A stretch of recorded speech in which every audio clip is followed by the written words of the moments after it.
नीति ने किसी का कुछ नहीं बिगाड़ा था। नीति, हाँ वही छोटी बच्ची, सांवली सी सूरत, खड़े नैन नक्श और प्यारी सी मुस्कान। अगर उसका कुछ बिगाड़ा था तो ये कि उसके सर पर माँ का साया नहीं था और पिता का होना बराबर था। कहा जाता था कि गांव में तो बच्चे किसी के भी घर पल जाते थे, पता नहीं चलता था। यह गांव शहर बनने के क्रम में तो नहीं था, लेकिन यहाँ के लोग शहर की ओर पलायन जरूर करने लगे थे। इस बच्ची की माँ भी एक गांव से थी और गांव के लोग 16 होने पर ही हाथ पीले कर देते हैं। इसके कोई भाई बहन नहीं था, यह इकलौती अभागी थी। और अच्छा ही था कि नहीं था, वरना वो भी अनाथ ही होते। अनाथ उन बच्चों को कहा जाता है जिनके साथ यानी माँ या माँ बाप दोनों नहीं होते। इस बच्ची के साथ भी ऐसा ही था। इसकी माँ की शादी भी 17 की उम्र में हो गई थी और शारीरिक रूप से कमज़ोर होने के कारण वह बच्चे नहीं जन पा रही थी और 1-2 महीने का होकर महीना आ जाता था। गांव हो या शहर, महिलाओं का शोषण चाहे शादी के नाम पर या महिला होने के नाम पर होना ही है।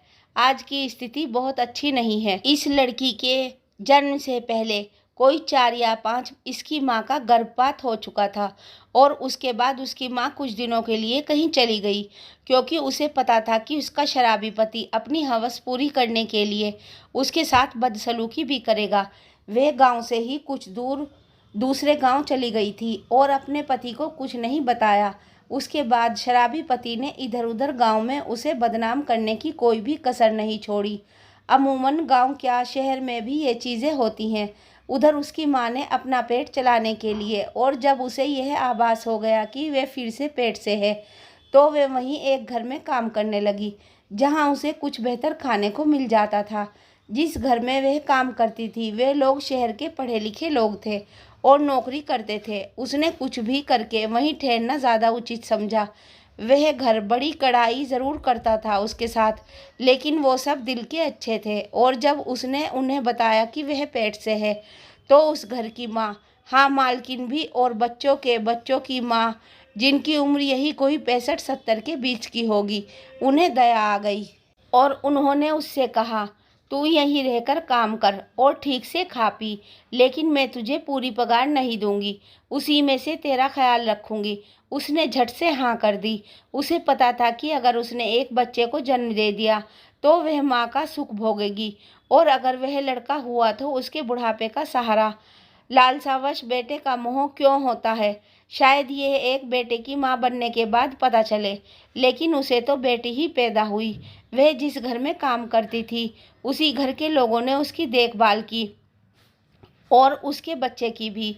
वह तो बस कृतज्ञतावश उसे देखकर आंसू बहाती और हाथ जोड़कर कहती, आप लोग ने होते तो इसको कौन पालता। वह बूढ़ी औरत दयावश कहती, पालने वाले हम कौन होते हैं, अरे पगली, जो देता है वही पालता है, हम सबका पालन करता। अब उसे इतना तो समझ आ रहा था कि वे घर के लोग बहुत अच्छे हैं और वे वहाँ काम करके अपनी ज़िंदगी काट सकती है।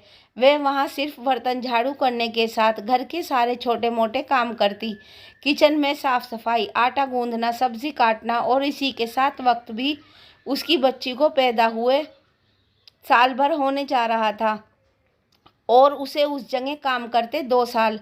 चूँकि वे वहीं रहती, खाती, दिन भर काम करती और अपने बच्चे को देखती, तो वह अपने पैसे भी बस कुछ काम के लिए ही लेती, बाकी वह उनके पास जमा करती। लोग भी ईमानदार थे तो उसे बताते कि तेरी पगार में से तूने इतना लिया और इतना बचा है। वो बड़े प्यार से कहती, ठीक है ने मालकिन, रखे रहो आप सब, अब तो जो करना है इसके लिए ही इकट्ठा करना है, ताकि इसकी ज़िंदगी मेरे जैसी न बीते। महिलाओं को कौन कौन सी दिक्कत होती है, क्या बीमारी होती है, या उनका स्वभाव कैसा कब और क्यों है, यह जानना थोड़ा मुश्किल काम है। इसीलिए कहते हैं कि महिलाओं को समझना इतना आसान भी नहीं है। गांव की महिलाएं अधिकतर अज्ञानतावश अपनी बीमारी को लाज के नाते किसी से नहीं बताती। उसने जब से अपनी बेटी को पैदा किया था उसके बाद से उसे माहवारी में कुछ ज़्यादा ही पीड़ा होती थी और ब्लीडिंग भी। ये बात वे किसी को भी नहीं बता पा रही थी और आज के समय की तरह उस समय इतनी जानकारी भी नहीं होती थी कि किससे क्या बीमारी होती है, इसीलिए महिलाएं उस कारण किसी न किसी बीमारी से ग्रसित होकर दम तोड़ देती थी। दुर्भाग्यवश उसके साथ भी यही हुआ। बच्चा पैदा होने के समय से ही उसे अंदर कुछ परेशानी हो गई थी, जो समय के साथ बढ़ती गई, उसके लिए जानलेवा बन गई। उस बेचारी का नाम बिंदिया था। उस घर के लोग उसे बिंदी कहकर पुकारते थे। बिंदी की मौत के बाद उस परिवार के सामने एक यक्ष प्रश्न खड़ा हो गया कि इस बच्ची का क्या करें। आस पड़ोस वालों ने सुझाया कि इसे अनाथालय छोड़ दो। 2 साल की मासूम को किसी और जगह छोड़ने को उस बूढ़ी औरत का मन नहीं हुआ और उसने अपने बेटे बहू से कहा, रहने देने, यही थोड़ी बड़ी होगी, यही वह काम भी करेगी और पड़ी रहेगी। कौन सा खर्चा जाता है हम लोगों का, और इसकी माँ की जो पूंजी बची है उससे इसका खर्चा करते रहेंगे।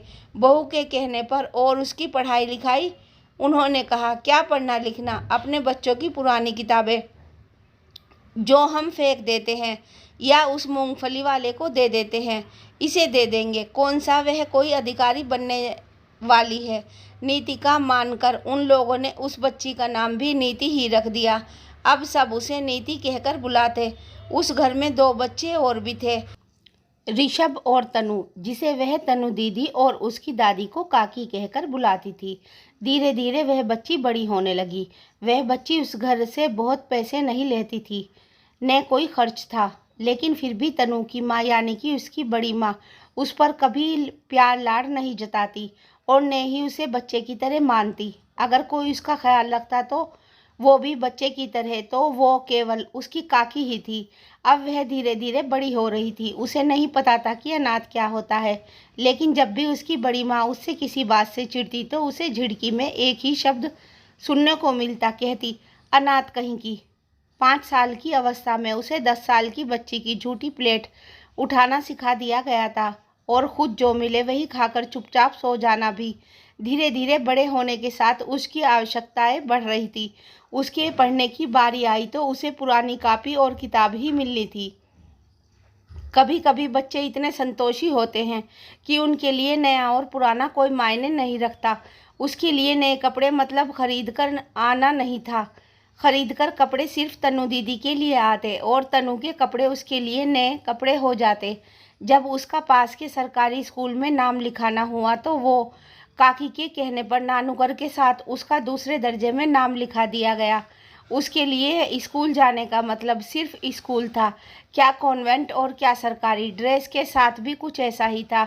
उसकी फ्रॉक और चप्पल कॉन्वेंट के टाई और शूज़ के बराबर थी, क्योंकि वह उसी में बहुत खुश थी। कहते हैं पूत के पाँव पालने में ही नजर आ जाते हैं। ये अलग बात थी कि उसे कभी पालने में लिटाया ही नहीं गया। नीति धीरे धीरे पढ़ने में अच्छी होती गई और अपने आप ही सारी किताबें पढ़ना और सवाल करना सीखना होता गया। जहाँ तनु और ऋषभ को पढ़ाने ट्यूशन वाले टीचर आते थे, वहीं उसके पास केवल बैठना भी बड़ी माँ को अखरता था। वह भुनभुनाती रहती कि हमारे पास इतने पैसे नहीं हैं कि महारानी को हाई स्कूल, इंटर और फिर आगे की पढ़ाई कराएं। करना है तो बोलो, इससे घर के काम करे। जब सारे बच्चे शाम को खेलने जाते, वह चुपचाप से किताबें लेकर बैठ जाती और पढ़ा करती। ये सब कुछ उस घर की इकलौती बेटी तन्नू और बेटा ऋषभ देख रहे थे। उन दोनों ने सोचा कि इसे हम मिलकर पढ़ाते हैं, लेकिन उसकी माँ ने ऐसा करने से मना कर दिया। एक शाम उनके ट्यूशन टीचर के आने पर वह यूं ही बैठे कुछ लिख रही थी। जब भी ट्यूशन टीचर आते तो तन्नू की माँ नीति को जानबूझकर बुला लेती। कभी प्लेट धुलाना तो कभी सब्जी काटना और कभी कहीं भेज देती। उसकी लगन और सुंदर लिखने की कला देखकर उस टीचर ने कहा, आप इसे पढ़ने दीजिए, मैं इसके पैसे नहीं लूँगा। वो ऐसा सिर्फ इसलिए करती ताकि उसे पढ़ाने के लिए उन्हें कोई पैसा न खर्च करना पड़े। अब जब तक नीति बैठकर पढ़ाई करती और उससे पहले जो भी काम उससे कहा जाता चुपचाप निपटा देती। पढ़ाई में वह तनु और ऋषभ से भी ज़्यादा अच्छी थी। एक दिन कक्षा 4 की बच्ची को उन्होंने कक्षा 8 के सवाल दिए और कुछ देर बाद उन्हें सही जवाब मिला। ऐसा देखकर उसने उस घर के सबसे बड़े से यह बात करना उचित समझा और काकी से कहा, इसे अगर अच्छे से पढ़ने का मौका मिले तो यह आप सबका नाम रोशन करेगी। देखिए अभी ही 4 में रहकर ये 8 के सवाल हल कर रही है। बड़ी माँ तो कभी तैयार नहीं थी कि नीति को आगे पढ़ने दिया जाए, लेकिन कहते हैं जहाँ चाहो वहाँ राह मिल ही जाती है। काकी ने अपने बेटे से कहा, मास्टर नीति के बारे में ऐसा कह रहा था। तो उन्होंने कहा, ठीक है, हाई स्कूल करने दीजिए, उसके बाद देखा जाएगा। कक्षा 8 तक पहुँचते ही नीति हाई स्कूल के सवाल कर लेती थी और उसने हाई स्कूल से पहले ही हाई स्कूल की आधी किताब ख़त्म कर ली थी और वह हाई स्कूल की तैयारी इतनी लगन से कर रही थी मानो जैसे कोई आईएएस बनने जा रहा हो। उसे जब भी काम करने के बाद समय मिलता वह पढ़ाई में लग जाती। देखते देखते हाई स्कूल का दिन भी आ गया। जब उसने पूरे ज़िले में हाई स्कूल में टॉप किया तो उसी घर के लोगों में खुशियों की लहर दौड़ गई। जो बड़ी माँ उसे फूटी आंख देखना नहीं चाह रही थी, उन्होंने उसके सिर पर हाथ रखकर बड़े प्यार से कहा, ये मेरी तीसरी बच्ची है और अब ये काम नहीं करेगी। अब बारी थी उसे सम्मानित करने की। उसे स्टेज पर बुलाया गया और साथ में माता पिता को आने को कहा गया। तो उसके घर के लोग जिन्होंने उसे किसी तरह पाला था एक दूसरे का मुंह देखने लगे। तभी उसकी काकी माँ, जिसे वह सबसे ज़्यादा प्यार करती थी, जाकर उसके बगल में खड़ी हो गई। तभी अतिथि महोदय को किसी ने बताया कि यह लड़की तो अनाथ है और इसके माँ बाप दोनों नहीं हैं। उनके कानों में यह बात कोई पहली बार नहीं पड़ी थी, लेकिन न जाने क्यों वह स्टेज से उतरते ही फफक कर रो पड़ी और बड़ी मासूमियत से काकी से कहा, काकी ये लोग मुझे अनाथ क्यों कहते हैं?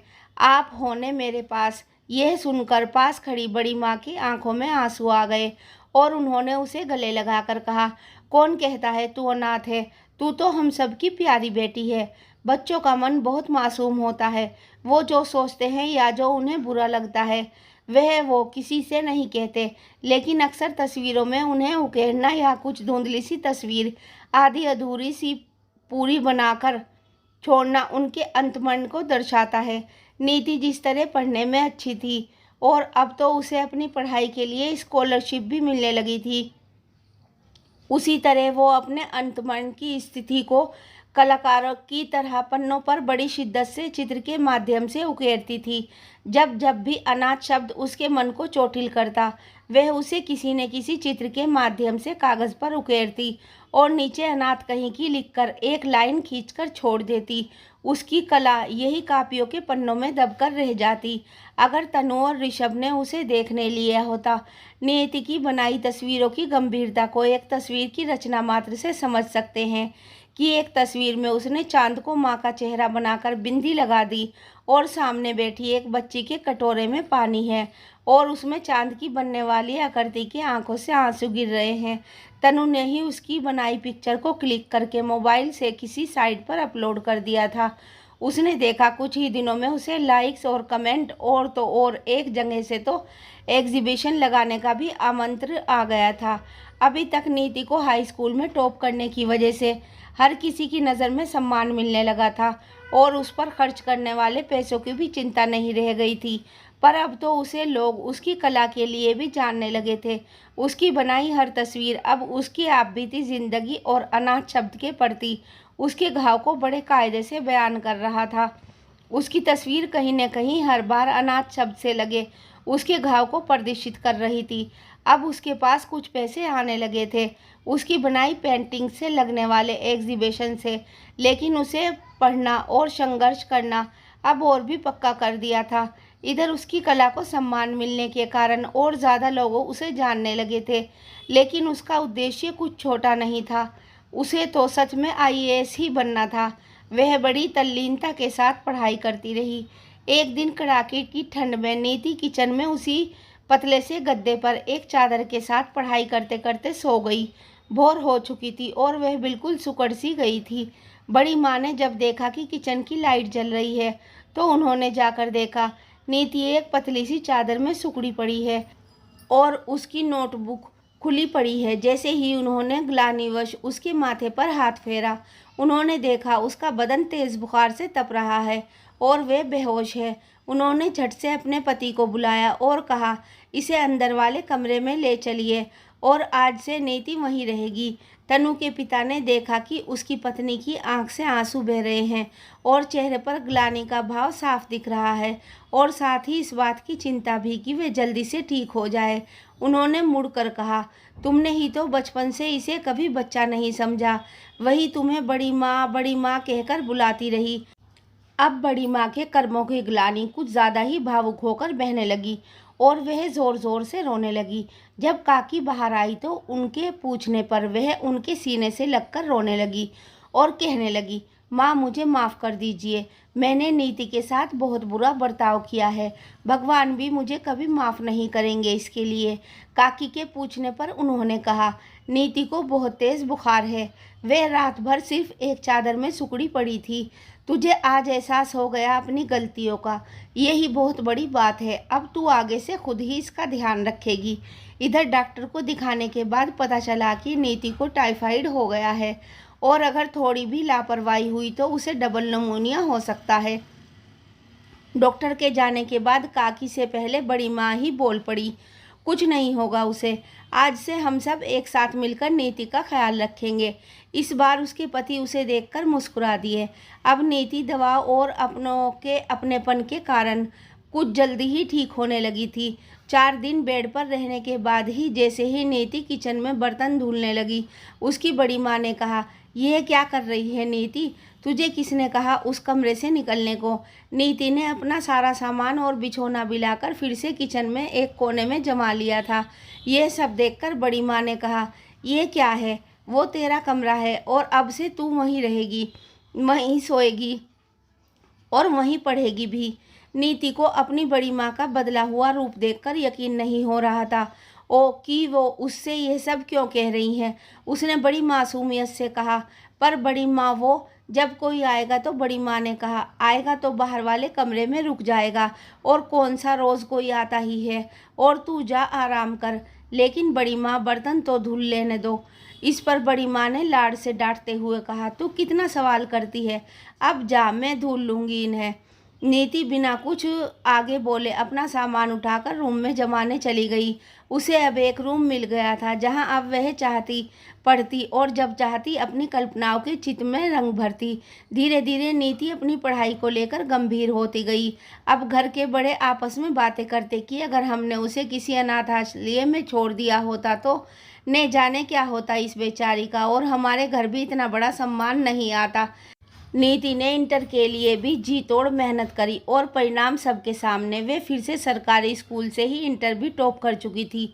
अब तो बड़ी माँ तनु और ऋषभ को जब तब कोसती कि कुछ सीखो, तुम दोनों नीति से वह भी बच्ची है और तो और अभाव में पली है। तुम लोगों के जैसे उसके पास कुछ भी नहीं था, न मुफ्त की रोटी और न ही सोने को शानदार बिछौना। आज भी नीति काकी से कभी अपने लिए नए कपड़े लाने को नहीं कहती थी और उसके हाथ में आए स्कॉलरशिप के पैसे भी वह काकी को ले जाकर देती। काकी काफ़ी समय से देख रही थी कि वह अब भी तनु के पुराने कपड़े बिना किसी शिकायत के खुद ही पहन लेती है, जो कि काफ़ी समय से घिस गए हैं। उन्होंने ये सब देखते हुए तनु के साथ बाजार जाकर नीति के लिए कपड़ों की शॉपिंग की और लाकर जब नीति को दिखाया तो नीति ने वही शब्द दोहराया, अच्छा है तनु दी के लिए नए कपड़े आए हैं, अब मुझे भी आपके कपड़े मिल जाएंगे। ये सब सुनकर न जाने क्यों तनी और काकी दोनों की आंखों में आंसू आ गए। उन्होंने आंखों के किनारे साफ करते हुए कहा, पगली ये तेरे लिए लाए हैं और अब तुझे मेरे कपड़े पहनने की ज़रूरत नहीं है। इतना सुनकर उसने कहा, पर बड़ी माँ सब दूर से ही खड़ी सुन रही थी। उन्होंने झट से कहा, ये नए कपड़े तेरे हैं और मैं क्यों बुरा मानने लगी, आखिर तू बेटी है मेरी। इतना कहकर उन्होंने नीति को गले से लगा लिया। नीति के अकेलेपन का बोझ और परिवार के न होने का दर्द अब कम होने लगा था। उसके पास तो उसके माँ की कोई तस्वीर भी नहीं थी। इसीलिए जैसे छोटे बच्चों को सिखाते हैं ने मम्मी पापा भगवान के पास गए हैं, वैसे ही वह अपनी ज़िंदगी में हो रहे हर बदलाव के लिए भगवान को सब खड़े होकर बताती और कहती, माँ पापा होते तो कितने खुश होते। ईश्वर ने नीति को दिमाग के साथ खूबसूरती की बला की दे रखी थी, जो कि काफ़ी कम संयोग होता है। इसीलिए वह जब हल्के से भी मुस्कुराती तो कुछ लोग गलतफहमी के शिकार हो जाते। जी हाँ, ये उम्र कमसिन 16-18 की ही ऐसी होती है। अब जब सांवला सा चेहरा, खड़े नैन नक्श, उस पर भी कोई दिखावा नहीं, तो कोई भी मोहित होने से खुद को कैसे रोक पाएगा। अब नीति कॉलेज जाने लगी थी, वो भी तनु दीदी के साथ। लोग उसे देखते तो पूछते, आप वही हो न जिसने पिछले साल 97 से परसेंट टॉप किया था? तो वह हल्के से मुस्कुरा देती। कोई तो उसे उसकी पेंटिंग के कारण मिलता और आप कैसे कर लेते हो ये सब पूछता। लेकिन नीति को यह सब अच्छा नहीं लग रहा था, क्योंकि वो तो सिर्फ पढ़ने जाना चाहती थी।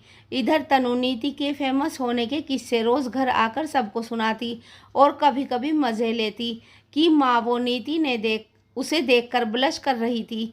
तो नीति तुरंत गंभीर होकर कहती, नहीं बड़ी माँ, ऐसी कोई बात नहीं थी। तो सभी ज़ोर ज़ोर से उसकी बात पर हंसने लगते। नीति ने सोच कर रखा था कि वह खूब पढ़ाई करके भारत सरकार की प्रशासनिक सेवा में जाएगी, ताकि वह उसके बाद अपने जैसे अनाथ बच्चों के लिए कुछ कर सके। इधर तनु भी अपने रास्ते खुद बना रही थी और ऋषभ तो पहले ही इंजीनियरिंग की तैयारी के लिए घर से दूर रहकर पढ़ाई कर रहा था। नीति के पास अब सब कुछ था, एक परिवार भी और उसका प्यार विश्वास भी। नीति को अपनी आगे की पढ़ाई के लिए अब भी पैसे स्कॉलरशिप के तौर पर मिलते थे, लेकिन उसे कोचिंग ज्वाइन करके अलग से पढ़ाई के साथ में तैयारी भी करनी थी, जो कि उसके पास इतने पैसे एक साथ नहीं थे। इस बारे में उसने आज भी अपनी काकी से ही कहना उचित समझा। वह अपनी काकी को समझाने की कोशिश कर रही थी कि कैसे वह पढ़ाई के साथ तैयारी करके अपने सपनों को नई उड़ान देना चाहती है, लेकिन काकी को इन सब की समझ ज़्यादा नहीं थी। और उधर बड़ी माँ, जब से उनका हृदय परिवर्तन हुआ था, वह नीति के लिए कुछ भी करने को तैयार थी। जैसे उन्होंने अपने पति को बुलाया और कहा, चुपचाप पहले नीति की बातें सुनिए, जो वह बहुत विस्तार से अपनी काकी को समझाने की कोशिश कर रही है। उन्होंने भी चुपचाप होकर सुनना पहले उचित समझा, चूँकि वे एक मंझे हुए बिजनेसमैन थे और उनके पास पैसे की कोई कमी नहीं थी। इस कारण उन्होंने नीति की बातें सुनने के साथ पैसों की व्यवस्था करने की भी सोच लिया। अभी नीति काकी को बता ही रही थी कि काकी, मैंने यूनिवर्सिटी में एडमिशन लिया है, वहाँ से मैं पढ़ाई करने के साथ आईएएस की कोचिंग भी करूँगी और इधर ग्रेजुएशन की पढ़ाई पूरी करके मैं एग्ज़ाम देना शुरू कर दूँगी और फिर एक दिन आपको फिर से स्टेज पर बुलाया जाएगा। काकी बस उसकी बातें सुनकर मुस्कुरा रही थी और उसके सर पर हाथ रखकर कहती, मेरी बिटिया, तू हमेशा आगे बढ़ती रहे और हमेशा खुश रहे। नीति, जो कि अपनी पढ़ाई के लिए बहुत गंभीर थी, उसने बड़ी गंभीरता के साथ काकी से कहा, काकी आप एक बार बाबा यानी काकी के बेटे से बात करके उसे कोचिंग की फ़ीस दिलवा दें। साथ ही वह ये पैसे पेंटिंग से इकट्ठा करके फिर वापस दे देगी। वह पैसे वापस कर देगी। यह बात उसके बाबा और बड़ी माँ को अच्छी नहीं लगी। उन्होंने एक साथ आते ही लाड से डांटते हुए कहा, ये क्या है नीति, जो तू बार बार कहती है कि तू पैसे वापस दे देगी? हाँ, बड़े पैसे हैं तेरे पास। नीति इस बात से थोड़ा आश्चर्य में पड़ गई, क्योंकि उसे अंदाज़ा नहीं था कि दोनों लोग उसकी बात सुन रहे थे। फिर बाबा ने ही प्यार से उसके सर पर हाथ रखकर कहा, अरे पगली, कभी तो हमें भी अपना समझकर हक से कहा कर कि बाबा, मुझे कोचिंग के लिए पैसे चाहिए। अब नीति को लगा कि इन्हें कैसे पता चला कि मुझे कोचिंग ज्वाइन करनी है। नीति के चेहरे पर आश्चर्य देखते हुए बड़ी माँ ने कहा, हम सुन रहे थे तेरी बात, और तू आखिर ये बात आकर हमसे भी तो कह सकती थी कि तुझे कोचिंग ज्वाइन करनी है आईएएस की तैयारी के लिए। नीति ने कहा, पर बड़ी माँ, तनु दीदी भी तो पढ़ाई कर रही हैं, फिर मेरे लिए पैसे, इतना कहकर रुक गई नीति। तभी बड़ी माँ ने उसके सर पर हाथ रखते हुए कहा, अरे पगली, तो क्या हुआ? तू हमेशा ये क्यों समझती है कि हम सिर्फ तनु के लिए पैसे खर्च करेंगे और तेरे लिए नहीं? इतनी सी बात सुनकर नीति की आंखों में आंसू आ गए, तो बड़ी माँ ने उसे गले लगा लिया। नीति की कोचिंग की फीस भरी जा चुकी थी और धीरे धीरे किताबें भी कमरे में अपनी जगह बनाने लगी थी। उधर नीति बस खुद को चलाने के लिए सोती, बाकी समय वो कभी पढ़ाई करती और कभी घर के काम, अपनी कल्पनाओं में रंग भरती। वह अपनी कल्पनाओं को जब भी पन्नों पर उकेरती और उनमें रंग भरती। धीरे धीरे नीति किताबों को कायदे से समझने लगी थी और आसपास के बच्चों को भी पढ़ने के लिए प्रेरित करती। इधर तनु दीदी को अपनी पढ़ाई पूरी करने के बाद सरकारी टीचर बनने का मौका मिल गया और उसने ज्वाइन भी कर लिया। वह जब भी अपनी किताबें पढ़ती और उसके बाद उसके बारे में तनु दीदी को समझाती और उनसे योजनाओं और समस्याओं को ऐसे डिस्कस करती जैसे वो खुद तनु की टीचर हो। और बड़ी माँ ये सब देखकर मन ही मन मुस्कुराकर दोनों की भलाई लेती। एक दिन नीति को किसी नंबर से बार बार कॉल आ रही थी और उठाने पर कोई जवाब नहीं दे रहा था। नीति को यह बात पसंद नहीं आ रही थी तो उसने उस नंबर को उठाकर ऋषभ को दे दिया और अपने अंदाज में कहा, हैंडल कर लियो अपनी बहन के लिए। उसके बाद जब ऋषभ ने उस नंबर पर कॉल की तो पता चला कि कोई सिरफिरा नीति को पसंद करता है, बस इसीलिए कॉल कर रहा है। ऋषभ ने भी बड़े भाई की भूमिका निभाई और उसके बाद उस नंबर से नीति को कॉल आना बंद हो गई। लेकिन ऋषभ ने यह बात घर में किसी को भी बताना ज़रूरी नहीं समझा, जिससे परिवार में कोई टेंशन ना हो। बड़ी माँ को लगने लगा था कि अब तनु की शादी की उम्र हो रही है और उन्होंने उसके लिए लड़का देखना शुरू कर दिया। लेकिन उन्होंने नहीं जाने क्यों एक भी बार इस बारे में तनु से बात करना उचित नहीं समझा, जबकि बाबा ने कहा था कि एक बार उससे पूछ लो कि कहीं क्या पता कोई उसके सपनों का राजकुमार हो। बड़ी माँ ने तनु के बजाय नीति से पूछना ज़्यादा उचित समझा और एक दिन नीति को कमरे में बुलाकर एक फ़ोटो दिखाते हुए पूछा, कैसा है लड़का? तो उसने तुरंत से पूछ लिया तनु दी के लिए, तो बड़ी माँ ने हाँ कर दी। फिर क्या था, छोटी बहन की तरह अब बात बात पर नीति तनु को छेड़ने लगती तो तनु ने ही उसे रोककर पूछ लिया कि बताने क्या बात है। तो उसने सारी बात बता दी कि बड़ी माँ उसके लिए तनु के लिए लड़के की फ़ोटो दिखा रही थी। अब तो तनु शर्म से लाल हो रही थी तो नीति ने कहा, फ़ोटो लाऊं क्या जीजू की? तो तनु ने कुछ नहीं कहा, बस वहाँ से चली गई। इधर तनु अपनी नौकरी के साथ अपने जीवन में आने वाले नए पलों की तैयारी कर रही थी और उधर नीति चुपचाप बड़ी तसल्ली से पढ़ाई। बड़े लोगों ने खुद ही तनु से बात करी और अगले हफ्ते लड़के वाले तनु को देखने आ गए। चूँकि नीति और तनु में ज़्यादा उम्र का अंतर नहीं था और नीति सांवली होने के बावजूद सुंदर बहुत थी, तो बड़ी माँ ने लड़के वालों के आने पर नीति को उनके सामने न आने का निर्देश दिया और नीति ने हाँ कर दी। जब लड़के वालों ने तनु को देखकर हाँ कर दी और सगाई की डेट भी निकल आई तो बड़ी माँ ने ही नीति को सबके सामने खाना सर्व करने के लिए बुलाया। लेकिन हुआ वही जो उन्हें लग रहा था। लड़के ने जैसे ही नीति को देखा बस उसे देखता रह गया। असल में अब उसका मन बदल गया था। उसने अपने परिवार में कहा, मुझे इस छोटी वाली से शादी करनी है जो बाद में बाहर आई है। घर वालों ने आपत्ति जताई तो उसने शादी करने से इनकार की बात की। जब बाबा को लगा कि कोई प्रॉब्लम है तो उन्होंने पूछा कि कोई बात हो तो कहिए, आखिर अब हम रिश्तेदार हैं। लड़के ने पहले तो कहा नहीं नहीं ऐसी कोई बात नहीं है, लेकिन बाद में उसने उन्हें किनारे ले जाकर सब कुछ साफ साफ कह दिया कि मुझे आपकी छोटी लड़की पसंद है, नहीं तो मैं शादी से इनकार कर दूंगा। बाबा ने हाथ जोड़कर बड़े प्यार से कह दिया, इनकार कर दीजिए। इस बात से लड़के को अपनी बेइज्जती लगी तो उसने वहीं ज़ोर ज़ोर से शोर मचाना शुरू कर दिया। तभी उसके माँ बाप आ गए तो बाबा ने हाथ जोड़कर उन्हें जाने को कह दिया। तभी नीति को पता चला कि यह सब उसकी वजह से हुआ है, क्योंकि वो लोग नीति को पसंद कर गए।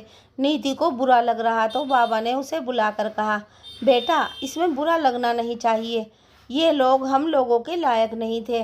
अगर मैं तेरे लिए हाँ भी कर देता तो क्या गारंटी है कि वह तुझे खुश रखता। इतना सुनकर उसकी आंखें नम हो गई और नीति पहली बार बाबा के गले लग गई और उसे ऐसा लगा जैसे उसने अपने पिता को गले लगाया हो। तनु को थोड़ा सा बुरा इसलिए लगा क्योंकि वह अपने जीवन साथी के सपने सजाने लगी थी, लेकिन जल्द ही यह सब भूलकर वह अपने कामों में व्यस्त हो गई और नीति भी अपनी पढ़ाई में बड़ी माँ फिर से तनु के लिए रिश्ते ढूंढने लगी और इस बार सब कुछ साफ कर दिया कि हमारी 2 बेटियां हैं और बड़ी लड़की के बाद ही नीति यानी छोटी बेटी की शादी का सोचेंगे। साल बीतने के साथ ही तनु को पता चला कि उसके हाई स्कूल में साथ में काम करने वाला उसका कलीग उसे पसंद करता है और वह भी उसके बारे में ज़्यादा तो नहीं, लेकिन सोचती थी। उसने पहले यह बात नीति को बताना ज़रूरी समझा। उसने जब नीति से बात करी तो नीति ने मज़े लेते हुए कहा, तो आप चाहती हैं बड़ी माँ से मैं आपकी पैरवी करूं?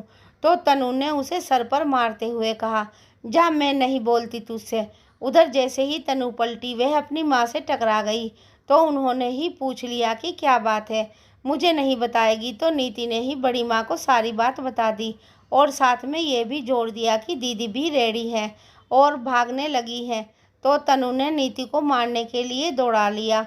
तनु के मन की बात उन्होंने तनु के पिता को बताना ज़रूरी समझा और उन्होंने बिना देर किए ही तनु से उसका नंबर लेकर बात करना उचित समझा। इधर खुशी खुशी दोनों परिवार मिलकर तनु और नितिन की सगाई की तारीख तय करने लगे और उधर नीति ने ग्रेजुएशन की पढ़ाई भी पूरी कर ली और अब वह स्टेट लेवल के एग्ज़ाम पहले क्लियर करना चाहती थी ताकि उसे कायदे से यह आइडिया मिलता रहे कि अभी उसकी तैयारी कितनी हुई है।